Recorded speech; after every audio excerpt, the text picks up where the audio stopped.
నమస్తే, welcome to gossips garage. మళ్ళీ delimitation tax. కేంద్రం వన్స్ అగైన్ ప్రిపరేషన్స్. ప్రధానమంత్రి ఆర్థిక సలహా మండలి ప్రతిపాదనతో సరికొత్త చర్చ స్టార్ట్ అయింది. దేశంలో 170 సీట్లను విభజిస్తే సరిపోతుందన్న సజెషన్ ఇప్పుడు పొలిటికల్ డిస్కషన్ పాయింట్ అవుతుంది. అలా అయితే ఏపీలో ఆ 6 సీట్లు 3 ముక్కలవడం పక్కానా? లోక్సభ సీట్లు రాయలసీమలోనే ఎక్కువ పెరగనున్నాయా? ఏపీలో ఆ లోక్సభ స్థానాల ముఖ చిత్రమే మారిపోనుందా?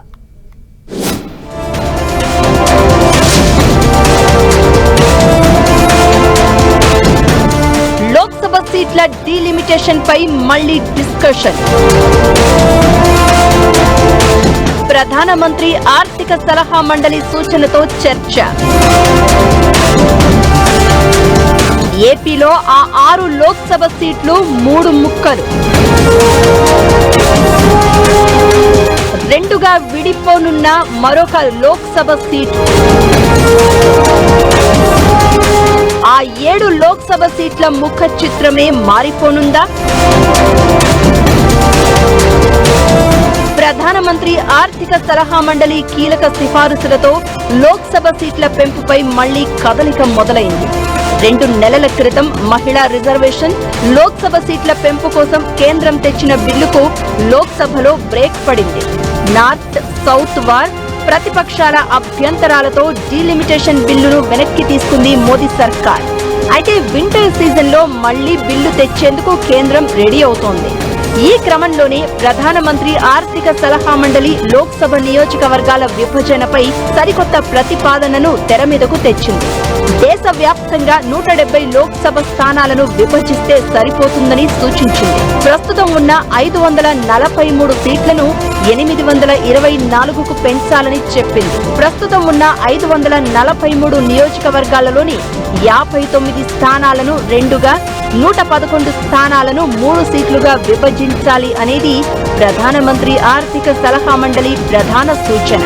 నియోజకవర్గాల విభజనకు గత ఎన్నికల్లో పోలింగ్ శాతంతో పాటుగా అర్బన్ పాపులేషన్, ఎస్సీ, ఎస్టీ, మహిళల జనాభాతో సహా పలు కీలక అంశాలను పరిగణలోనికి తీసుకోవాలని తెలిపింది.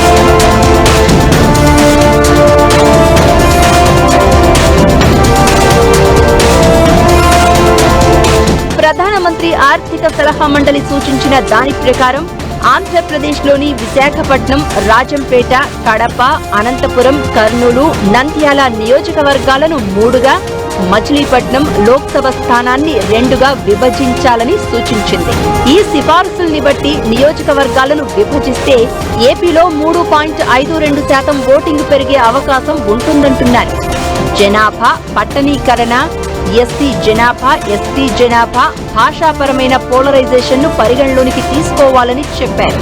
ప్రధాని ఆర్థిక సలహా మండలి సిఫారసుల్లో తెలుగు స్టేట్స్ నుంచి 3గా విభజించే లోక్సభ సీట్లలో 6 నగరాలు ఉన్నాయి. విశాఖపట్నం నియోజకవర్గాన్ని 3గా విభజిస్తే 15.88, కడపలో 15.39, రాజంపేటలో 14.47, నంద్యాల 14.22% ఓటింగ్ పెరిగే అవకాశం ఉందని అంచనా వేస్తున్నారు. ప్రధాని ఆర్థిక సలహా మండలి చెప్పినట్లు లోక్సభ డీలిమిటేషన్ జరిగితే పెద్ద రాష్ట్రాల్లో సీట్లు 50% పెరగనున్నాయి. చిన్న రాష్ట్రాల్లో సీట్ల సంఖ్యను నేరుగా రెట్టింపు చేయాలని సూచించారు. ఏపీలో ప్రస్తుతం ఉన్న 25 లోక్సభ సీట్లు 38కి పెరగబోతున్నాయి. అన్ని నియోజకవర్గాలను కాకుండా 170 నియోజకవర్గాలను విభజిస్తే సరిపోతుందని సిఫారసు చేశారు. అందుకే 59 నియోజకవర్గాలను 2గా, 111 నియోజకవర్గాలను 3గా చేయాలని చెప్పారు.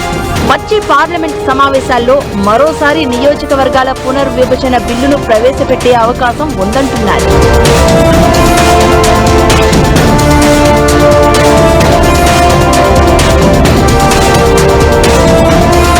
డీలిమిటేషన్ జరిగితే ఏపీలో 8 లోక్సభ సీట్ల ముఖ చిత్రం మారిపోనుంది. అందులో 6 నియోజకవర్గాలైతే టోటల్ గా మారిపోయే అవకాశం ఉంది. కడప, రాజంపేట, అనంతపురం, కర్నూలు, నంద్యాల, విశాఖపట్నం 3 ముక్కలు కానుండడంతో ఒక్కో లోక్సభ నియోజకవర్గం రూపమే చేంజ్ కానుంది. పాత పార్లమెంటు నియోజకవర్గాల ఈక్వేషన్స్ మొత్తం మారిపోనున్నాయి. ఇక మచిలీపట్నం సెగ్మెంట్ 2గా విడిపోతే అక్కడ కూడా కులాల లెక్కలు, పార్టీల బలాబలాలు అన్నీ తలకిందులయ్యే ఛాన్స్ ఉంది. ప్రధానమంత్రి ఆర్థిక సలహా మండలి సూచన ప్రకారం డీలిమిటేషన్ జరిగితే ఏపీలో పెరిగే లోక్సభ సీట్లన్నీ రాయలసీమలోనే డబుల్ డిజిట్ కు చేరుకునే అవకాశం ఉంది. అక్కడ 5 పార్లమెంట్ సెగ్మెంట్లను 3గా విభజిస్తే కొత్తగా 10 సీట్లు సీమలోనే పెరగనున్నాయి. ఇక ఉత్తరాంధ్రలో విశాఖపట్నం 3 స్థానాలు అయితే కొత్తగా 2 సీట్లు, కృష్ణానది తీరాన మచిలీపట్నం 2గా విడిపోతే కొత్తగా మరో సెగ్మెంట్ ఏర్పడనుంది.